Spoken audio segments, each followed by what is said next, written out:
بسم اللہ الرحمن الرحیم۔ میں سید احسان الدین صدر جمعیت علماء ضلع نلگنڈا و مستقل نلگنڈا یہ بیان دے رہا ہوں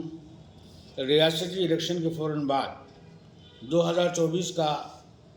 چند ہی مہینے کے بعد اہم پارلیمانی الیکشن ہمارے سامنے ہیں۔ مرکز میں حکمران فرقہ پرست جماعت بی جے پی کا مقابلہ کرنے کے لیے ہم نے ان 5-10 سالوں کے تجزیے کے بعد سوائے کانگریس کے کسی کے اندر اہلیت نہیں دیکھی ہے۔ علاقائی جماعتیں کبھی ادھر کبھی ادھر آتی جاتی رہتی ہیں، جبکہ کانگریس نے سیکولرزم کو برقرار رکھنے کی ہمیشہ کوشش کی ہے۔ افسوس کہ ہماری ریاستی حکومت کئی ملک و مسلم مخالف بلوں کے اندر پارلیمنٹ کے اندر بی جے پی کا ساتھ دیتی آئی ہے، اور وہ کم از کم انڈیا اتحاد کا بھی حصہ نہیں بن سکی۔ چند چھوٹی موٹی اسکیمات کو جمہوریت اور دستور کی پامالی پر ترجیح دینا یا سمجھوتہ کر لینا دانش مندی کے خلاف ہے، جبکہ این آر سی، سی اے اے اور یونیفارم سول کوڈ کی تلوار ہمارے سروں پر لٹک رہی ہے، جس کا آغاز اتراکھنڈ سے ہو چکا ہے۔ لہٰذا ریاستی جمعیت علماء نے منتظمہ کے ساتھ طویل غور و فکر اور مشاورت کے بعد کانگریس کی تائید کا اعلان کیا ہے۔ لہٰذا ہم بھی جو جمعیت علماء کی ایک شاخ ہیں،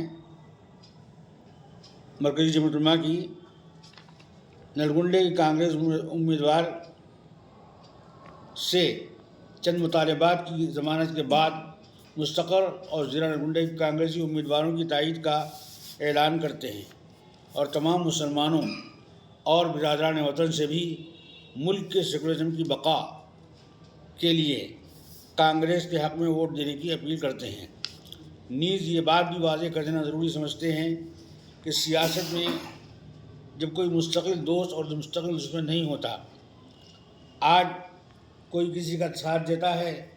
تو کل اس کو چھوڑ کر اس کے مخالف کا ساتھ دینے لگتا ہے، تو پھر ہم مسلمان ہی کیوں انتخابات کے موقع پر رد و بدل کی وجہ سے دلوں میں خلیش لائیں اور ایک دوسرے کی پگڑی اچھالیں۔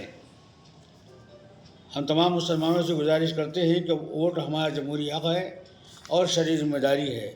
لہٰذا 100% ووٹنگ کی کوشش کی جائے، اور رضاکار محلے کے اندر نوجوان وہ دیگر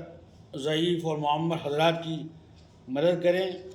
اور ان کی ووٹنگ کو یقینی بنائیں۔